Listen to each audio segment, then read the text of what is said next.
अच्छा बेटा, आज की क्लास में हम लोग जो है वो 9709 एस लेवल प्योर मैथ्स 1 हम पेपर 1 2 अटेम्प्ट कर रहे हैं। ठीक है जी।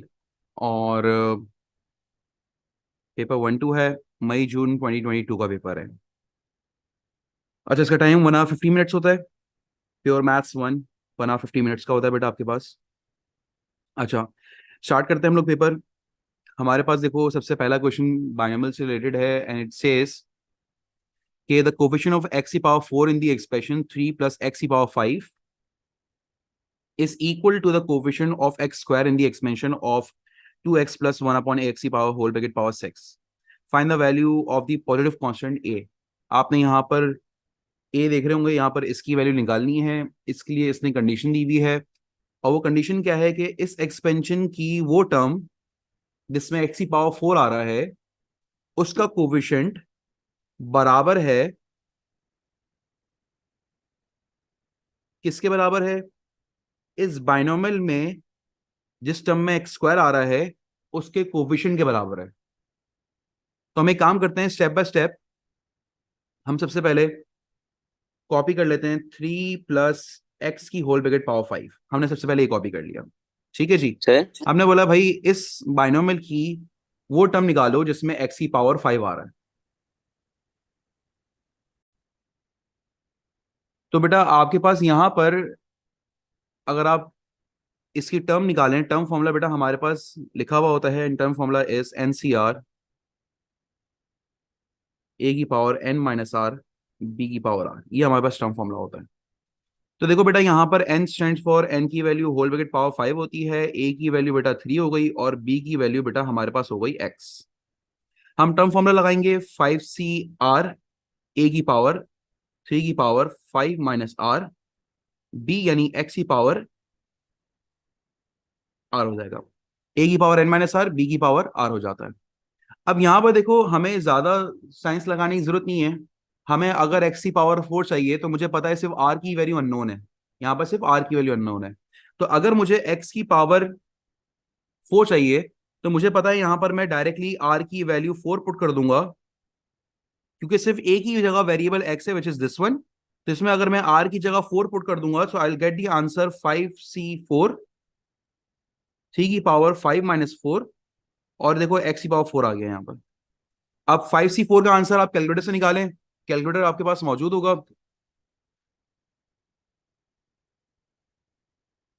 आप कैलकुलेटर से 5C4 निकालेंगे, किस तरह निकालेंगे? आप सबसे पहले 5 प्रेस करेंगे, शिफ्ट दबा के डिवाइड का बटन, देन 4 प्रेस करेंगे, you will get the answer 5। तो 5C4 का आंसर 5 हो गया। 3 की पावर 5 माइनस 4, 3 की पावर 1, और ये x की पावर 4 हो गया। 5 3 15, x की पावर 4। हमारे पास बेटा वो टर्म आ गई जिसमें x की पावर 4 है, 3 प्लस x की पावर 5 में। अच्छा जी। अब हमारे पास जो दूसरा बाइनोमियल है that is 2x plus a upon x की पावर 6। इसमें बेटा n की वैल्यू 6 है, a की वैल्यू 2x है, और बेटा b की वैल्यू a अपॉन x है। अब इसमें ना दोनों जगह वेरिएबल x है, फर्स्ट टर्म में भी और सेकंड टर्म में भी। अब r मुझे नहीं पता, r हम लोग देख लेते हैं फॉर्मूला जब अप्लाई करेंगे। 6CR, देखो मैंने फॉर्मूला अप्लाई कराया। NCR 6CR, a की पावर 2x की पावर n माइनस आर, और b की पावर r हो जाएगा। अब क्योंकि यहाँ पर दोनों जगह फर्स्ट टर्म और सेकंड टर्म दोनों में ही हमारे पास बेटा एक्स आ रहा है, तो हम सबसे पहले इन डायसिस के रूल के मुताबिक सबको सेपरेट करेंगे। 2 की पावर 6 माइनस आर, एक्स की पावर 6 माइनस आर। फिर हो जाएगा ए की पावर आर, और एक्स की पावर आर ही मैंने अलग कर दिया। अब देखो, जहां पर 6CR लिखा हुआ है इसका एज इट इज कॉपी करा, 2 की power 6 minus R as it is copy करा, और ए की पावर आर न्यूमिनेटर में था, इसको भी एज इट इज कॉपी कर लिया। लेकिन एक्स की पावर 6 माइनस आर, यहां पर एक्स की पावर 6 माइनस आर, एक्स की पावर आर, डिनोमिनेटर में एक्स की पावर आर लिखा हुआ है। तो देखो, जब हम इसको डिवाइड करेंगे, ये आर लिखा हुआ है, तो 6CR तो एज इट इज रहा, 2 की power 6 minus R as it is रहा, ए की power R as it is रहा। बेसिस सेम है, पावर सब्ट्रैक्ट हो जाएंगी। देखो, माइनस आर माइनस आर, ये पावर ऊपर जाकर सब्ट्रैक्ट हो जाएगी। ठीक है ना? जब सब्ट्रैक्ट होगी 6 की पावर माइनस आर, तो ये कितना बन जाएगा बेटा? 6 की एक्स की पावर 6 माइनस आर, पावर ऊपर अगर सब्ट्रैक्ट होगी एक्स की पावर -6 - 2 r हो जाएगा ये। ठीक है जी। अब ये एक्स की पावर 6 - 2 r हो गया। अब यहां पर हमें चाहिए एक्स की पावर, ये देखो हमें इस पे एक्सपेंशन क्या चाहिए, एक्स की पावर 2 चाहिए इस एक्सपेंशन की। तो बेटा मैं for the value of R, अगर मैं यहां पर फॉर वैल्यू ऑफ आर काम कर लूं साइड पे, फॉर वैल्यू ऑफ आर छोटा सा काम कर लूं, और वो काम क्या है कि एक्स की पावर 6 - 2 r है, और मुझे चाहिए एक्स की पावर आर, एक्स की पावर 2 चाहिए मुझे। तो बेसिस से मैं पावर कंपैरिजन करा, 6 - 2 = 2 r हो जाएगा। -2 r तो लगे राइट हैंड साइड पे, अगर +2 r ये तो 4 बच जाएगा। आर की वैल्यू बेटा यहाँ पर कितनी आ जाएगी, 2 आ जाएगी। Once I get the value of R, बस यहाँ पर मुझे पुट कर देनी है आर की वैल्यू 6 × 2 की पावर 6 - 2, ए की पावर 2, एक्स की पावर 6, 2 × 2 = 4 हो जाएगा। अब आप कैलकुलेटर में जाएंगे, कैलकुलेटर में 62 का आंसर निकालेंगे, 6 का बटन दबाएंगे, डिवाइड शिफ्ट शिफ्ट दबा के डिवाइड का बटन दबाएंगे, सी लिखा हुआ आ जाएगा, फिर 2 का बटन दबाएंगे, you will get the answer 15 over here, multiply by 2 की पावर 6 - 2 4, ये ए स्क्वायर हो गया, and then we have 6 - 2 × 4 6 square हो गया। 15 into 2 power 4 is 240, A square X square. ये बेटा हमारे पास वो टर्म आ गई जिसमें एक्स स्क्वायर मौजूद है इस बाइनोमियल में, इस वाले बाइनोमियल में। अब उसने क्या बोला हुआ है कि पिछले बाइनोमियल में से जो आपने एक्स की पावर 4 निकाली थी, 4 वाली टर्म निकाली थी, उसका कोविशन में हमारे पास क्या है, 15 है। कह रहे ये कंडीशन है कि इसका कोविशन बराबर होगा इस बाइनोमियल के कोविशन के, 240 ए स्क्वायर के। अब यहां पर से देखो बेटा मैंने कंडीशन यूज करी, कंडीशन यूज करने के बाद देखो मैं 15 डिवाइड बाय 240 कर रहा हूं, I will get the answer 1/16। और यहां पर बेटा मेरे पास ए की वैल्यू आ रही है स्क्वायर रूट लेने के बाद +-1/4। लेकिन उसने बोला था ए हमारे पास पॉजिटिव कांस्टेंट है, ये देखो इसने बोली ये बात कि ए हमारे पास क्या है, find the value of positive constant of A. तो देखो बेटा यहां पर मैंने ए की वैल्यू 1/2 निकाली हुई है। ठीक है जी, आई होप यहां तक बात क्लियर होगी, किसी को मसला नहीं होगा।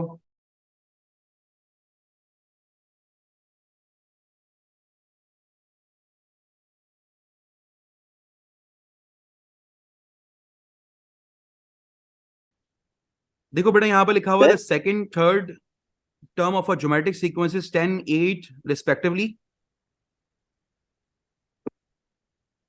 फर्स्ट नहीं दी हुई, सेकंड और थर्ड दी हुई है, और वो क्या दी हुई है टर्म्स, 10 और 8 दी हुई है, और किसकी दी हुई है, ज्योमेट्रिक प्रोग्रेशन की दी हुई है। कह रहा है find the sum to infinity. Sum to infinity का फॉर्मूला मैं आपके सामने लिख देता हूं। सम टू इन्फिनिटी का बेटा हमारे पास फॉर्मूला होता है a/1 - r, where a is the first term and r is the common ratio. ठीक है, मैं मिस्टेक, अच्छा जी। अब यहां पर बेटा आपके पास देखो यहां पर लिखा हुआ है first term second term third term, first term second term और थर्ड टर्म दी हुई है बेटा हमारे पास ज्योमेट्रिक प्रोग्रेशन की, 10 और 8 दी हुई है, फर्स्ट टर्म नहीं दी हुई, और सम टू इन्फिनिटी दिया हुआ है a/1 - r दिया हुआ है। ठीक है ना। अब मसला कुछ ये है बेटा कि इधर सम टू इन्फिनिटी के फॉर्मूले में जो a/1 - r है, a is the first term and r is the common ratio.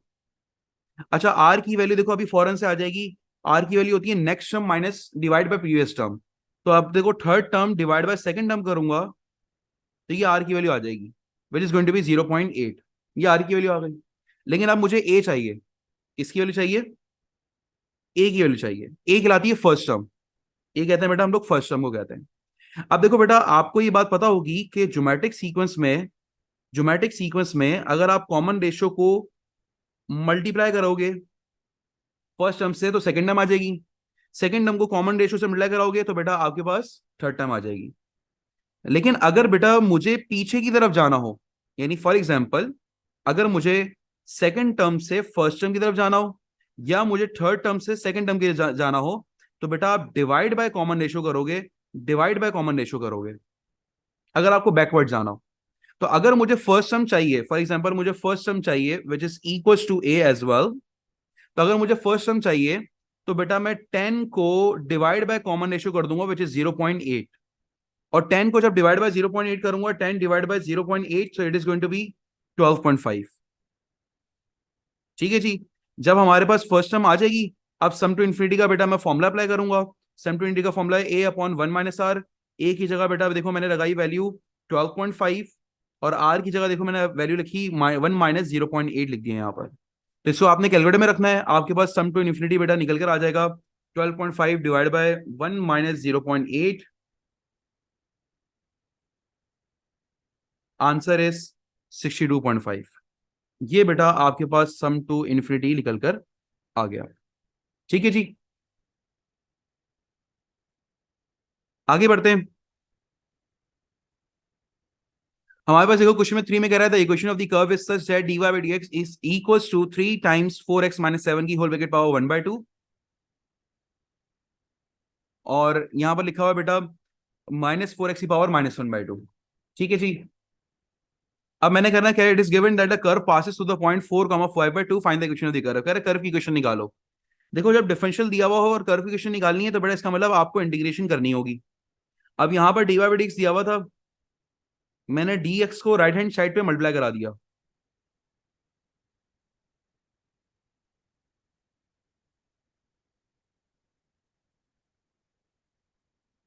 ठीक है नहीं, जैसे ही dx को राइट हैंड साइड पे मल्टीप्लाई कराया, मैंने फिर इंटीग्रेशन का साइन लगाया। इंटीग्रल ऑफ dy हमारे पास क्या होता है, वो होता है y। अब यहां पर 3 - 4x - 7 की पावर 1/2 है।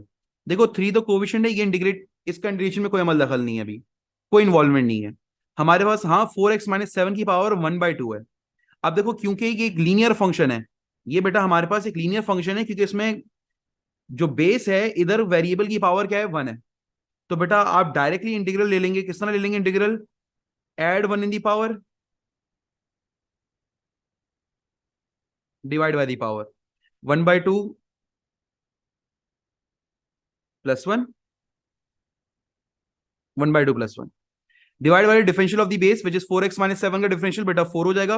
4x का डिफरेंशियल 4 होता है, 7 का डिफरेंशियल 0 हो जाता है। और फिर यहां पर तो नॉर्मल इंडिकेशन है, add 1 the power 4 again coefficient है, -1/2 +1, और यहां पर हो जाएगा बेटा -1/2 +1, और ये मैंने प्लस सी लगा दिया। प्लस सी बेटा हमारे पास कांस्टेंट है जो हमेशा इंटीग्रेशन में हम लगाते हैं। इसको थोड़ा सिंप्लीफाई कर लेते हैं, 3 टाइम्स 4x - 1 - 7 1/2 +1 3/2 हो जाएगा, और 1/2 +1 3/2 हो जाएगा, और ये मल्टीप्लाई बाय 4 एज आ जाएगा। ये -1/2 +1 1 +1/2 हो जाएगा, -1/2 +1 बेटा हमारे पास +1/2 हो जाएगा, प्लस सी हो गया। अब देखो ये हमारे पास कैंसिलेशन हो रही थी, डिनोमिनेटर में 2 1 2 to the 4 कैंसिलेशन हो रही थी, और ये 3 1 3 1 3 आपस में कैंसिल हो गए। तो हमारे पास क्या बचा बेटा, 4x - 7 की पावर 3/2 अपॉन 2, और ये रेसिप्रोकल हो गया, और ये हो गया बेटा रेसिप्रोकल में जाकर ये 8 बन गया, 8x की पावर 1/2 + सी हो गया ये। अब देखो बेटा यहां पर आपके पास,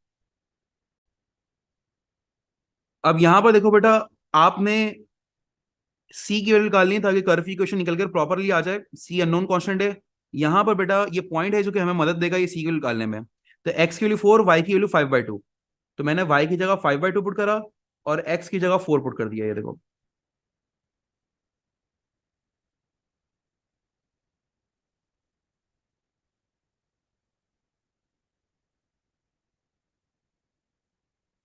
ठीक है जी, अब यहां पर बस सिंप्लीफिकेशन करनी है। I get the value of C 5/2 as it is आ गया, 4 4 16, 16 - 7 9, 9 का 9 की पावर 3/2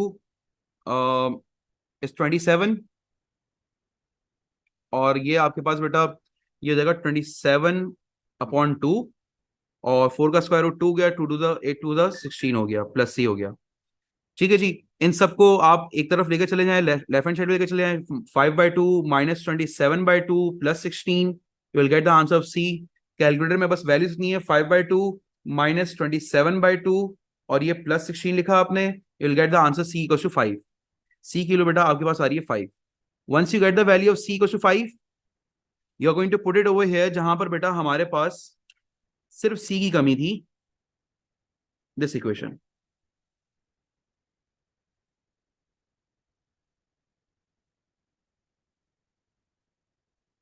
ठीक है जी, आपने बस यहां पर सी की वैल्यू वापस से रख दी है, y is equal to 4x - 7 की पावर 3/2 अपॉन 2 माइनस 8x⁻1/2 और c की जगह देखो बेटा मैंने 5 पुट कर दिया.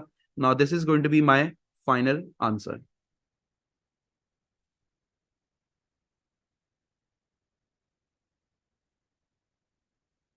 ठीक है जी.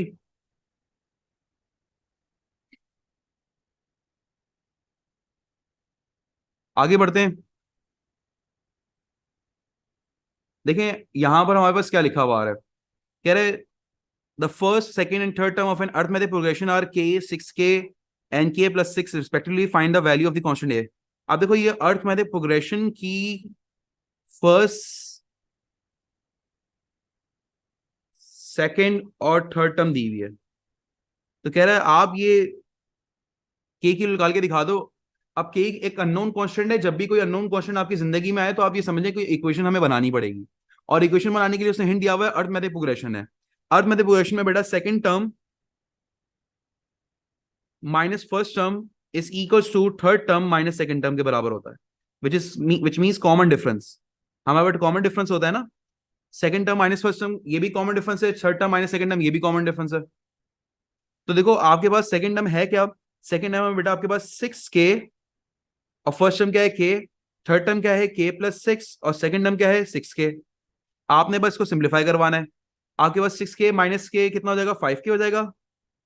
और k minus 6k minus 5k हो जाएगा प्लस 6 हो गया. Minus 5k left hand side पर आया प्लस 5k हो गया. ये हो गया 10k is equal to 6. k की वैल्यू बेटा हमारे पास 6/10 हो गई.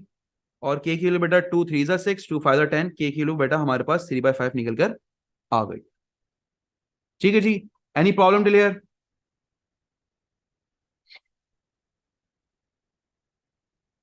आगे बढ़ते हैं. कह रहा है find the sum of the first 30 terms of this progression. कह रहा है फर्स्ट 30 टर्म्स की सम निकाल के बता दें. देखो बेटा सम का फॉर्मूला होता है S N is equal to N upon two 2a plus n-1d. ये बेटा ये हमारे पास सम का फॉर्मूला होता है. अब देखो इसमें हमारे पास a चाहिए, d चाहिए, n चाहिए. अब देखो n की वैल्यू तो यहां पर बेटा अगर मैं फॉर्मूले में लिखूं ना तो n की वैल्यू बेटा हमारे पास 30 हो जाएगी क्योंकि n number of terms position of the term कितनी पोजीशंस तक आपको सम चाहिए. तो आपने n की जगह 30 रखा. a फर्स्ट टर्म को कहते हैं. अब देखो यहां पर फर्स्ट टर्म है k. ठीक है जी. फर्स्ट टर्म क्या है बेटा हमारे पास k है. तो अगर आप इसकी फर्स्ट टर्म निकालते हैं k 6k और क्या है बेटा हमारे पास k प्लस 6. ये फर्स्ट 3 टर्म्स हैं.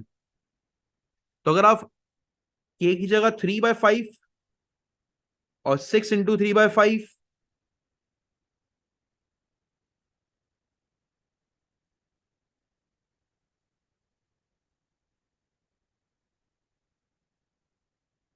तो बेटा आप देखेंगे यहां पर कि आपके पास फर्स्ट हमारी 3/5 ये 18/5 हो जाएगा और ये हो जाएगा 33/5. अब आपके पास देखो फर्स्ट टर्म क्या है. This is the first term. ये आपके पास फर्स्ट टर्म है. तो ए की वैल्यू आपके पास आ गई. एन की वैल्यू आपको पता है. ए की वैल्यू बेटा हमारे पास 3/5 आ गई. एन की वैल्यू आपको पता है 30 है. और अब हमें डी निकालना है. तो बेटा डी किस तरह निकलता है. डी निकलता है second term minus first term third term minus second term. तो 18/5 minus 3/5 is equal to 33/5 minus 18/5. एक दफा भी निकाल लेंगे तो चल जाएगा क्योंकि ये अर्थमेटिक प्रोग्रेशन है. ये तो उसने बोल भी दिया है. तो बेटा हमारे पास 18 माइनस 3 15 15/5 ये 3 हो जाएगा. और 33 माइनस 18 ये भी हमारे पास बेटा 3 आ रहा है. तो डी की वैल्यू बेटा हमारे पास 3 आ रही है. अब बेटा बस ये सारी वैल्यूज में फॉर्मूला पुट करूंगा. एस 30 निकालना है. एन अपॉन टू एन की वैल्यू 30 अपॉन टू 2a. ए की वैल्यू बेटा हमारे पास 3/5 प्लस n-1d. एन की वैल्यू कितनी हो गई 30 - 1. और डी की वैल्यू बेटा हमारे पास कितनी हो गई 3 हो गई. I am going to put this values in the calculator. ये हो जाएगा बेटा 15 जगह 6/5. थोड़ी सिंप्लीफिकेशन दिखा दें. 29 × 3 30 - 1 29 × 3 दैट इज 87. तो बेटा आप ये क्या करेंगे 87 प्लस 6/5 मल्टीप्लाई बाय 15. ये देगा 1323. 1323 is the sum till 30th term. ये हमारे पास आंसर निकल कर आ जाएगा. आई होप यहां तक की बात में बेटा किसी को भी मसला नहीं होगा.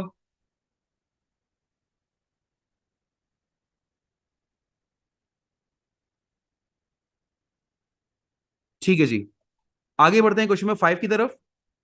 The equation of the curve y is equal to 4x square minus kx plus half k square and the equation y equals to x minus a where k and a are constant. Given that the curve and the line intersect at the point where x coordinate is 0 and 3/4, find the values of k and a. देखो again वही वाली बात है, दो unknown है, दो unknown के लिए दो इक्वेशन का होना लाजमी है। अब यहां पर क्या है, कह रहा है जब ये दोनों आपस में इंटरसेक्ट करते हैं ना, the equation of the curve this and the equation of the line this, कह रहा है जब ये आपस में कर्व एंड लाइन इंटरसेक्ट करते हैं तो उनका x coordinate, point of intersection का एक्स कोऑर्डिनेट ये आ रहे हैं 0 और 3/4। ये बड़ा एक इंपॉर्टेंट चीज उन्होंने हमें दे दी।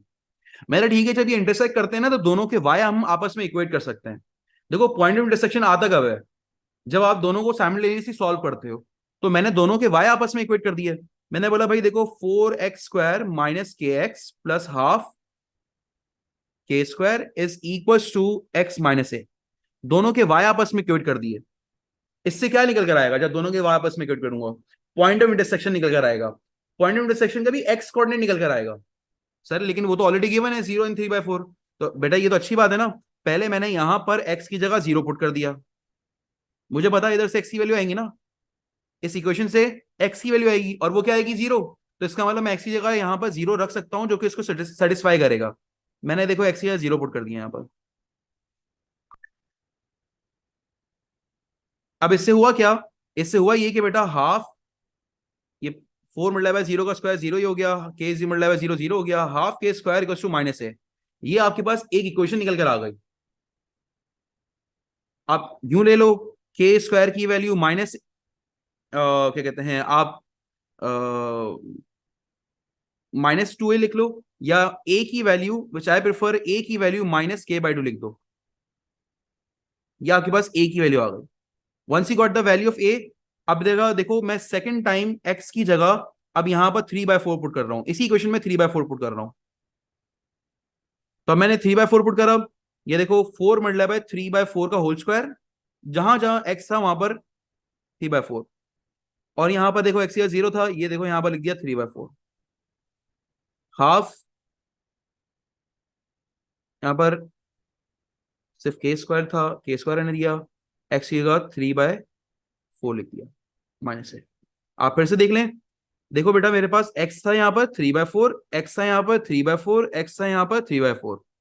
अब मैं इसको सिंप्लीफाई कर रहा हूं, देखो आप 4 bracket fraction 3/4 whole square it's 9/4, ये आ गया 9/4,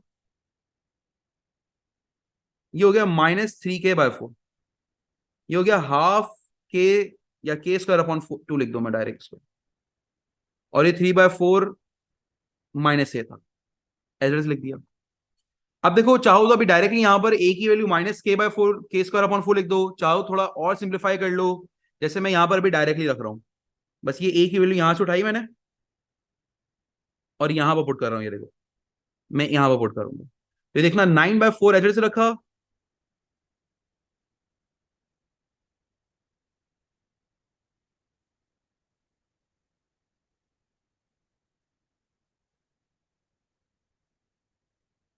और ए की जगह देखो के स्क्वायर अपॉन 2, देखो ये माइनस पहले से लिखा हुआ है और ए की वैल्यू में भी माइनस है, तो इसलिए दोनों ही मेंशन करने हैं। अब यहां पर बस टोटल सिंप्लीफिकेशन करूंगा, the only unknown I will get is the value of के, सिर्फ ए की वैल्यू आनी है और वो एक वैल्यू किसकी आनी है, के की आनी है। तो अब देखो बेटा मैं यहां पर सिंप्लीफिकेशन कर रहा हूँ, ये 9/4 एज हो गया, ये -3k/4, ये हो गया प्लस के स्क्वायर अपॉन 2, और ये हो गया 3/4, और ये भी हो गया बेटा plus k square upon 2, equals to left hand side पे राइट हैंड साइड पे दोनों के स्क्वायर अपॉन 2 है, दोनों को कैंसिल कर दिया सेम साइन के साथ, ये हो गया 9/4 -3/4 is equal to 3k/4, -3k/4 को राइट हैंड साइड पे लेकर गया, 3/4 जो राइट हैंड साइड पे तो लेफ्ट हैंड साइड पे ले आया, 9 - 3 6 हो गया, ये सेम एलसीएम ले लिया था 4, और ये हो गया 3k/4, ये 4 से 4 कैंसिल, 3 1 जा 3 2 6, के की वैल्यू बेटा मेरे पास जो निकल कर आ रही है that is 2। Once I got the value of k, I'm going to put it over here in equation number 1. इसको 1 नाम दे दें, वैसे ज्यादा बेहतर है। In equation number 1, तो बेटा आपके पास यहां पर थोड़ी सी स्पेस यहां से ले लेता हूं मैं, a की वैल्यू -k² / 4 है, k² / 2 है, तो I'm just going to put it over here the value of के विच इज 2 स्क्वायर अपॉन 2। तो बेटा ए की वैल्यू बेटा हमारे पास निकल कर आ रही है 2 का स्क्वायर 4 हो गया, 4 डिवाइड बाई 2 2 हो गया, तो ए की वैल्यू बेटा हमारे पास आ रही है -2। तो these are both our answer, ये हमारे पास ए और के निकल कर आ गया। ठीक है जी, आगे बढ़ते हैं। Given instead that a is -7/2, find the values of k for which the line is tangent to the curve। मैंने आपको पहले भी बात बताई है, कभी भी आपके पास लिखा हो line is tangent to the curve, line intersect at 2 points of the curve, line does not intersect the curve, line intersect at 1 point of the curve, आपने हमेशा डिस्क्रिमिनेंट को याद रखना है। डिस्क्रिमिनेंट होता है b स्क्वायर -4ac के बराबर होता है। ठीक है जी, आपने इस चीज को याद रखना है। अब कह रहा है गिवन इंस्टेड a की वैल्यू -7/2 है, find the value of k for which the line is tangent to the curve. देखो एक चीज आप कैरी फॉरवर्ड कर रहे हैं, और वो कैरी फॉरवर्ड क्या कर रहे हैं, देखो अगर ये लाइन इसके टेंजेंट है तो हम सबसे पहले लाइन और कर्व को साइमल्टेनियसली सॉल्व करते हैं, जो कि ऑलरेडी मैंने दोनों के वाई को यहां पर इक्वेट करा हुआ है। तो मैंने इसी चीज को यहां पर कॉपी कर लिया, मैंने इसी चीज को कॉपी कर लिया यहां पर, फर्स्ट लाइन को ही यहां पर कॉपी करा, और इसमें बेटा मैंने के की जगह 7/2 रख दिया। इसमें रख दें आप के की जगह 7/2। भाई पहले आप कर्व की क्वेश्चन में, ये देखें, पहले आप कर्व की क्वेश्चन में के की वैल्यू पुट करेंगे, फिर दोनों को साइमल्टेनियसली सॉल्व करेंगे। मैंने ऑलरेडी साइमल्टेनियस सॉल्विंग करी हुई है, बस मैं कह रहा हूं यहां पर के की वैल्यू, अब जाकर यहां पर आप 7/2 रख दें, -7/2 रख दें, ए की वैल्यू -7/2 रख दें, नॉट के, सॉरी माय मिस्टेक, ए की वैल्यू -7/2 रख दें।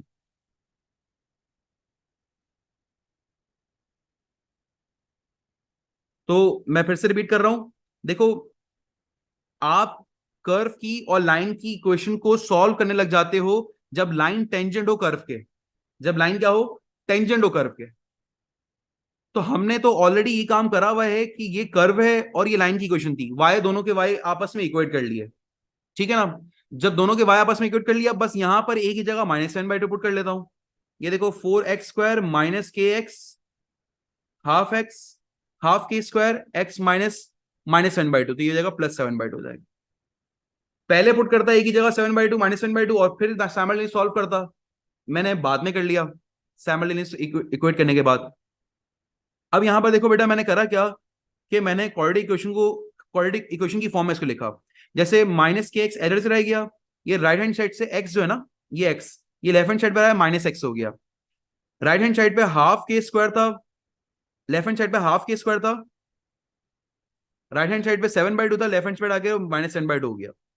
अगर आप गौर से देखो तो बेटा आपके पास पहली टर्म x² वाली है, सेकंड टर्म और थर्ड टर्म में x दिया हुआ है, x की पावर 1 दी हुई है, तो मैंने माइनस कॉमन निकाला और k+1 लिखा यहां पर, और x को भी कॉमन निकाल कर राइट हैंड साइड पे लिख दिया, माइनस को पहले x को बाद में लिख दिया, कॉमन -x लिया है मैंने।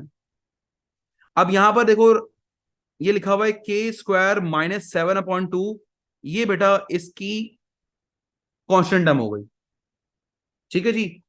अब यहां पर बेटा आपके पास डिस्क्रिमिनेंट निकालना होगा, और डिस्क्रिमिनेंट क्योंकि आपको पता है line is tangent to the curve है, जब लाइन टेंजेंट होती है कर्व के तो डिस्क्रिमिनेंट इक्वल टू 0 होता है।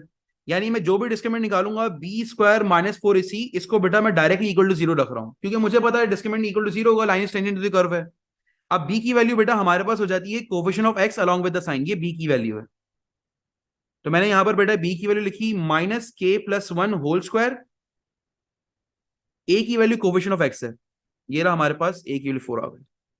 और बेटा c की वैल्यू हमारे पास k² -7/2, ये पूरी कांस्टेंट टर्म बेटा हमारे पास क्या है, c की वैल्यू है, ये पूरी कांस्टेंट टर्म, ये c की वैल्यू अलॉन्ग विद साइन। अब देखो यहां पर सिंप्लीफिकेशन करनी है, व्हाट डज सिंप्लीफिकेशन मींस, यहां पर 2 1 2 द 4 कैंसिल आउट हो गया, ये हो गया माइनस का स्क्वायर, याद रखें इस माइनस में भी स्क्वायर हुआ तो माइनस से पॉजिटिव हो गया, ये हो गया k+1 का होल स्क्वायर, ये हो गया 4 2 8, k² -7 इज इक्वल टू 0।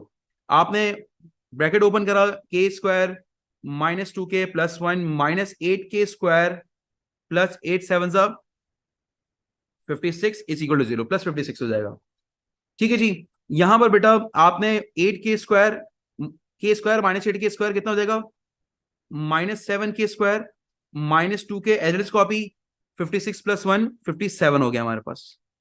मैंने माइनस कॉमन निकाल लिया, 7k² +2k -57 is equal to 0, 7k² plus 2k minus 57 is equal to 0। ठीक है जी। अब यहां से बेटा आपके पास k की वैल्यू निकल कर आनी है। अब देख लो इसकी मिडिल टर्म किस में ब्रेक हो रही है। इसकी बेटा मिडिल टर्म आपने चेक करनी है 7 को 57, या तो आप मिडिल टर्म ब्रेक कर लें या जो है ना आप क्वाड्रेटिक फॉर्मूला अप्लाई कर दें। ठीक है जी। यहां पर एक मिस्टेक देख लीजिएगा, ये k² प्लस 2k था, ये प्लस 2k था, और जब माइनस साइन कॉमन लिया तो ये माइनस माइनस हो जाएगा। अब इसकी मिडिल टर्म ब्रेक कर लें, आपके पास की मिडिल टर्म ब्रेक हो रही होगी बेटा -21k और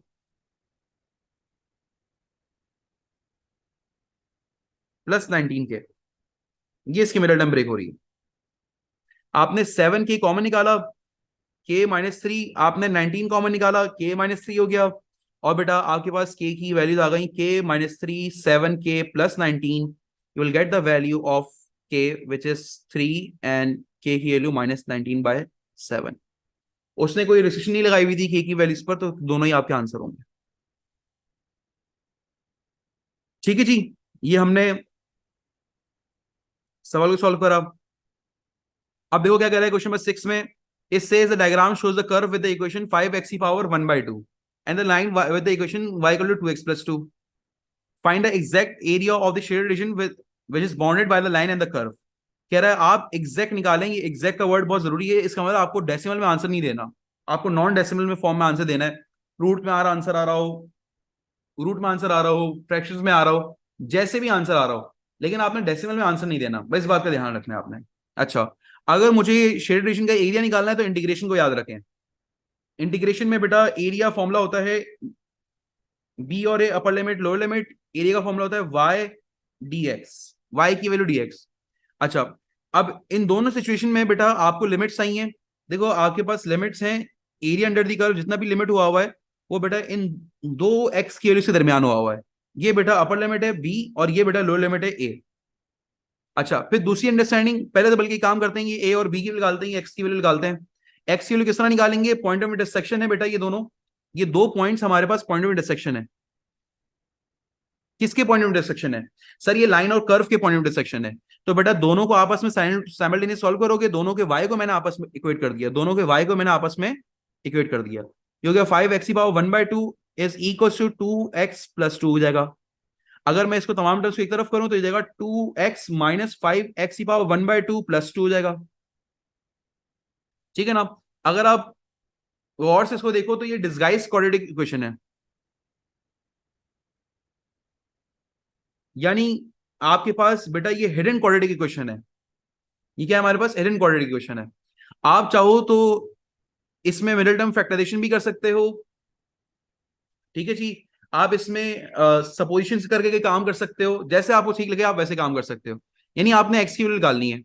अब आप चाहो तो इसकी मिडिल टर्म ब्रेक कर लो, या आप इसमें सपोजिशन से काम ले लो। लेट से मैं इसको सपोजिशन से काम ले लेता हूं, थोड़ा इजी मेथड कर लेता हूं। सपोज हम करते हैं जो छोटी पावर होती है, जो हाफ पावर वाली होती है ना, उस वेरिएबल को सपोज कर लेते हैं। जैसे late T equals to x⁴ 1/2 कर लिया मैंने, सही ना। तो बेटा अगर मैं इसमें स्क्वायरिंग बोथ साइड करूंगा तो t² बराबर हो जाएगा x⁴ 1 के बराबर हो जाएगा, अगर मैं स्क्वायरिंग बोथ साइड करूंगा तो। सर आपने स्क्वायरिंग बोथ साइड क्यों करी, इससे देखो बेटा जो ब्लू वाली क्वेश्चन है उसमें x की जगह t² हो गया और x⁴ 1/2 की जगह t हो गया प्लस 2 हो गया। अब पूरी क्वेश्चन देखो क्वाड्रेटिक इक्वेशन फॉर्म में लिखी हुई है। अब आप इसकी मिडिल टर्म ब्रेक कर लो, 2t² -4t -t प्लस 2। आपने इसकी कॉमन लिया t -2 हो जाएगा, आपने माइनस में कॉमन लिया t -2 हो जाएगा, and you will get the value t -2 2t -1। आपके पास t की वैल्यू 2 और 1/2 आ जाएगी। Once you got the t value, तो t वैल्यू बेटा आपका आंसर थोड़ी है x की वैल्यूज। हमने तो वापस से ये सारी वैल्यूज किसमें पुट कर दी हैं, उस गेटवे से जहां से हम आए थे। हम आए थे इस गेटवे से, तो हम इसी में पुट कर देंगे सारी वैल्यूज। यानी हमारे पास t बराबर है x⁴ 1/2 के, मैंने पहले t की जगह 2 पुट करा, x⁴ 1/2 हो गया। स्क्वायरिंग बोथ साइड करें, x की वैल्यू बेटा हमारे पास हो जाएगी 4, स्क्वायरिंग बोथ साइड करी। फिर बेटा मैंने यहाँ पे टी की जगह 1/2 पुट कर लिया, ये बराबर है एक्स की पावर 1/2 के। स्क्वायरिंग बोथ साइड करें, एक्स की वैल्यू बेटा हमारे पास जाएगी 1/4।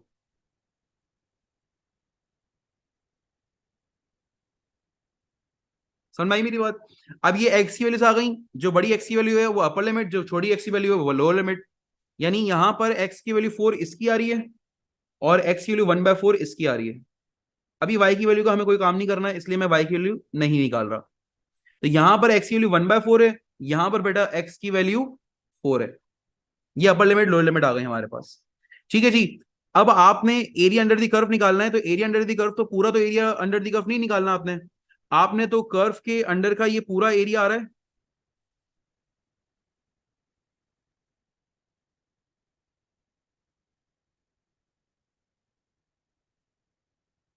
इसमें बेटा लाइन के अंडर का एरिया माइनस करा देना है। तो लाइन के अंडर का एरिया जब आप माइनस कराएंगे, तो बेटा आपके पास इक्वेशन का कंसेप्ट क्या अप्लाई होगा? इक्वेशन का कंसेप्ट ये होगा कि अगर आपको एरिया निकालना है, तो area is going to be equals to curve minus line. अच्छा, ये काम आप एक साथ भी कर सकते हैं क्योंकि लिमिट सेम है, लिमिट्स हमारे पास सेम है। तो कर्व माइनस लाइन करा, dx के रिस्पेक्ट से हम इसको इंटीग्रेट करेंगे, अपर लिमिट और लोअर लिमिट हो जाएगी यहां पर। अब देखो यहां पर दोनों कर्व की जगह और लाइन की जगह y की वैल्यू लिखनी है। तो कर्व की y की वैल्यू है 5x की पावर 1/2, ये लिखी हुई। तो मैंने कर्व की जगह लिखा y की वैल्यू 5x की पावर 1/2। लाइन की बेटा मैंने इक्वेशन लिखी, लाइन की इक्वेशन बेटा हमारे पास लिखी हुई थी 2x+2। लाइन की y की वैल्यू कितनी थी? 2x+2। तो ये मैंने लिखा -2x+2, ब्रैकेट लगाना मत भूलिएगा। और लिमिट बेटा हमारे पास क्या हो जाएगी? 4 and 1/4।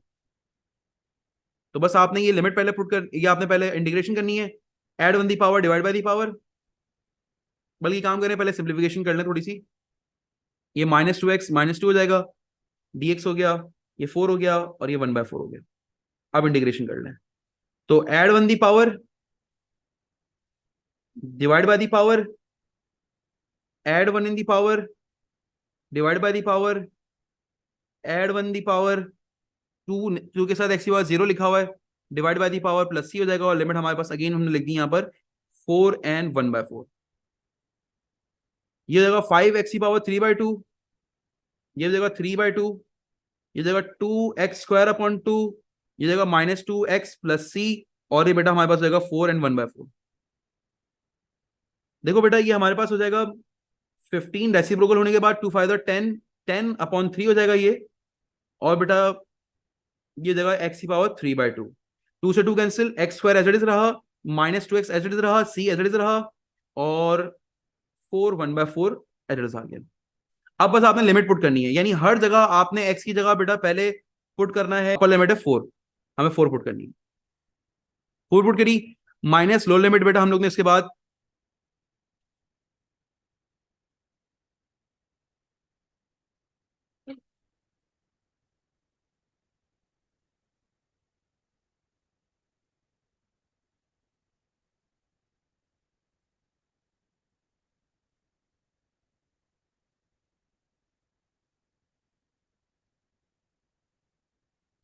तो ये 80/3 -16 -8, it is going to be 8/3।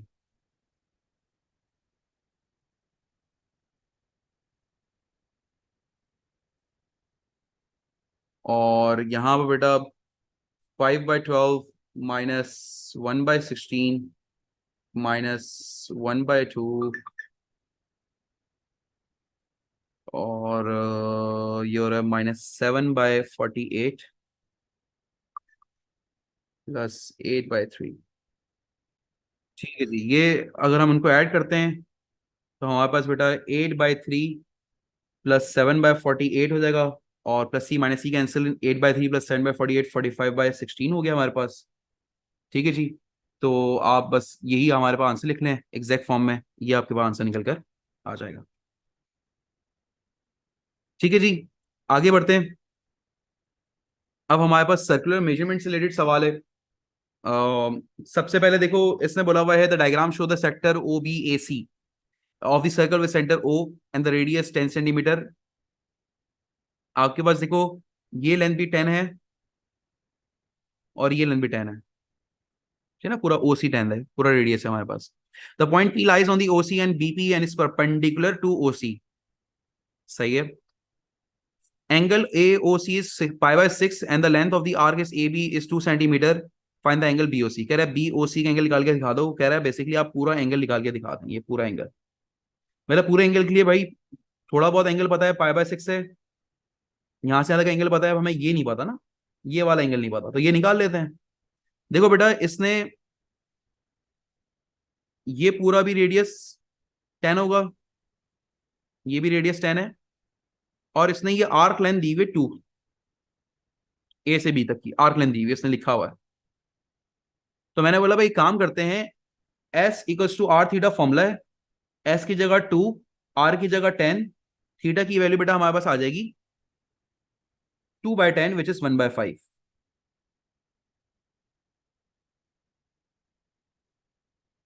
ये थीटा आ गया which is in radiance, which is in radiance. तो बेटा अगर मुझे एंगल बी ओ सी निकालना है, तो बेटा उसमें पाई बाय 6 में 1/5 बेटा मैं ऐड कर लूंगा। पाई बाय 6 में क्या कर लूंगा मैं, 1/6, 1/5 जो है मैं ऐड कर लूंगा। वंस मेरे पास बस ये ऐड कर लूंगा, मेरे पास आंसर हो जाएगा। ठीक है जी। ये हमारे पास टोटल एंगल है। आप इसको पाई बाय 6, मतलब एलसिम लेना चाहें एलसिम ले लें, या आप इसको जैसे एलसिम लेंगे तो ये बन जाएगा 5 पाई + 6 अपॉन 30 हो जाएगा। ये एंगल हो जाएगा आपके पास। आप ये लिखना चाहें ये लिख दें, ऊपर वाला लिखना चाहें ऊपर वाला लिख दें, कोई मसला वाली बात नहीं है। So this is your final answer. अब आपके पास पूरा एंगल आ गया। Hence find the area of the shade region PPC giving your answer correct to 3 figure. अच्छा, मैं ये ऊपर से जरा नीचे कॉपी कर लेता हूं ताकि मुझे बार बार ऊपर ना आना पड़े।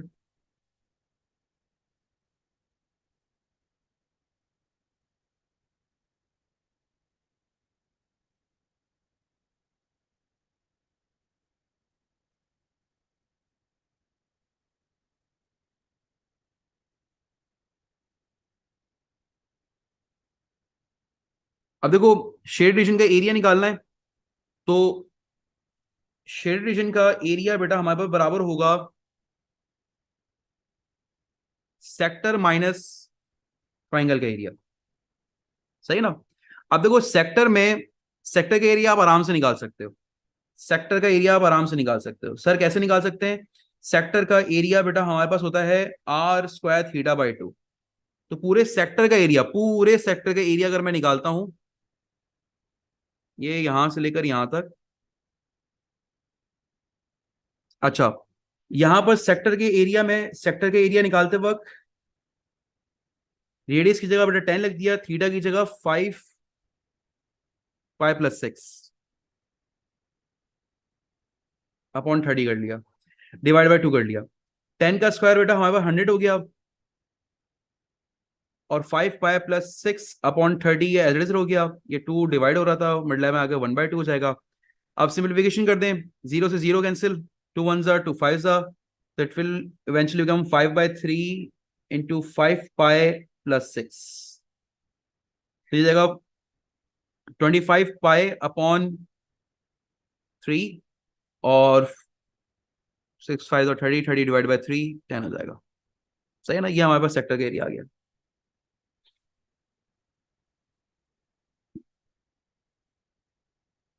ठीक है जी। अब हमारे पास देखो, हमें ट्राइंगल का एरिया निकालना है। ट्राइंगल के एरिया के लिए जरूरी है कि आपके पास जो ना हाफ बेस इंटू हाइट, एक ये फॉर्मूला होता है, और आपके पास एक फॉर्मूला होता है बेटा आपके पास half A B sine theta.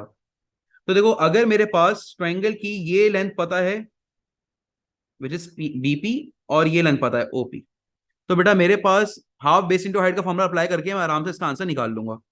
अब ये दोनों ही लेंथ मेरे पास मौजूद नहीं थी, बस ये पता था कि आपस में परपेंडिकुलर हैं।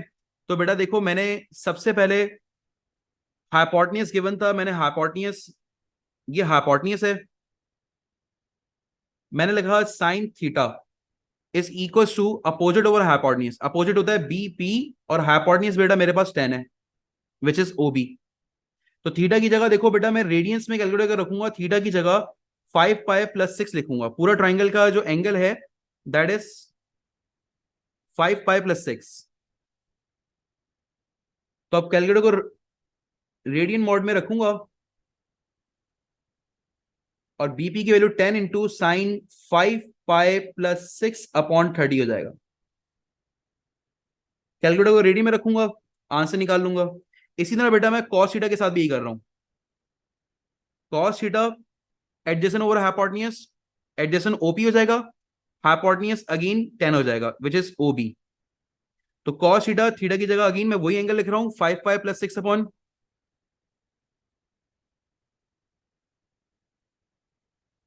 30 इज ओपी अपॉन 10। 10 को बेटा तो क्रॉस मल्टीप्लाई कराया, कॉस 5 पाई प्लस 6 अपॉन 30, ये ओपी की वैल्यू आ जाएगी। कैलकुलेटर को रीडिंग मोड में रखूंगा क्योंकि मैंने एंगल रीडिंग मोड में रखा है। ठीक है, आपके पास यहां पर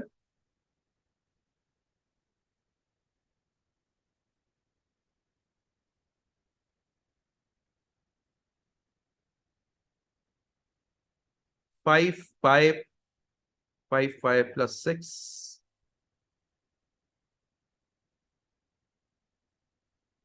6.6208 हो जाएगा बीपी की वैल्यू। 208 है, 21 कर लेते हैं, फोर्स इन फिगर में आंसर लिख लेते हैं इसका। और इसी तरह बेटा मैं यहाँ पर 10 कॉस लिख लेता हूँ। ये 7.494 हो गया, ये ओपी की वैल्यू। अब ट्राइंगल का एरिया निकालना है, half base into height, half OP into PB. तो हमने ट्राइंगल का एरिया निकाला, हाफ 7.494 6.621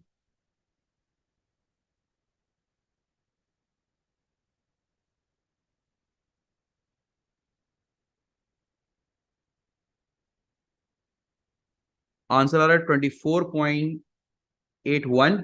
यहां बस ट्राइंगल का एरिया आया।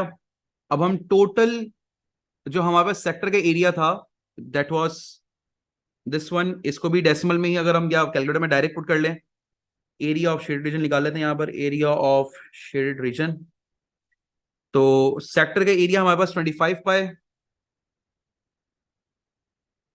Upon 3 plus 10 minus area of triangle.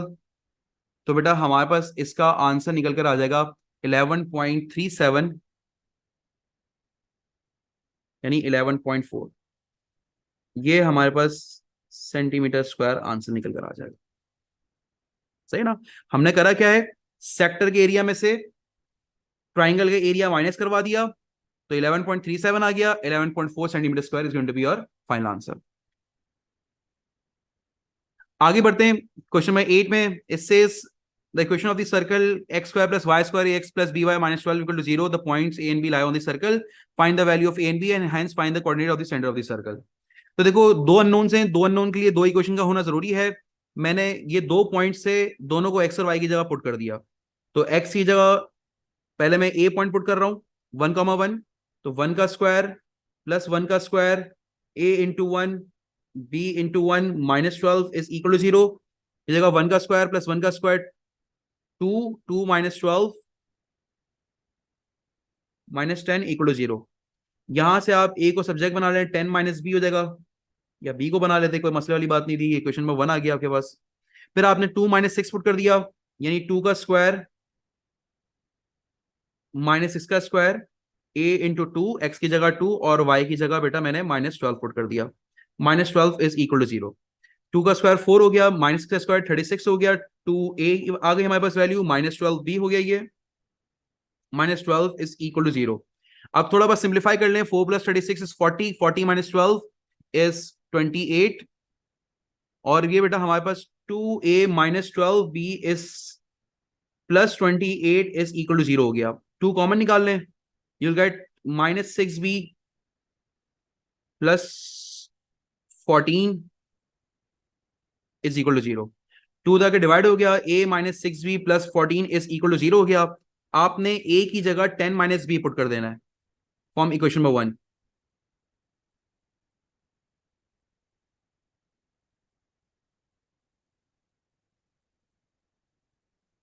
मैंने ए की जगह बेटा यहां पर 10 माइनस बी पुट कर दिया, ए की जगह 10 माइनस बी। ये -6 भी हो गया, +14 इज इक्वल टू 0, 10 माइनस 6 7 भी हो गया, और 10 + 14 24 भी हो गया हमारे पास, और ये -7 भी हो गया। अब बेटा यहां पर आपने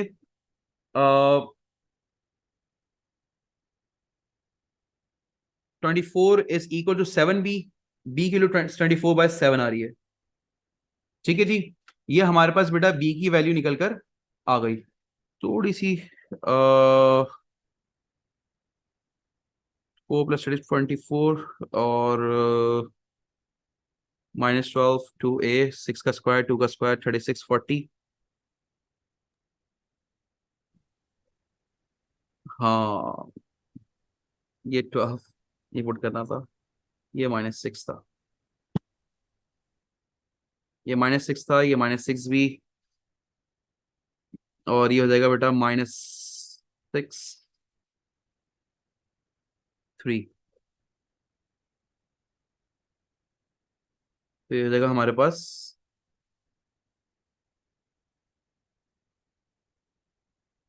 -3 भी आपने, और ये -4 भी हो जाएगा। तो ये हो जाएगा +4 भी, और ये /7।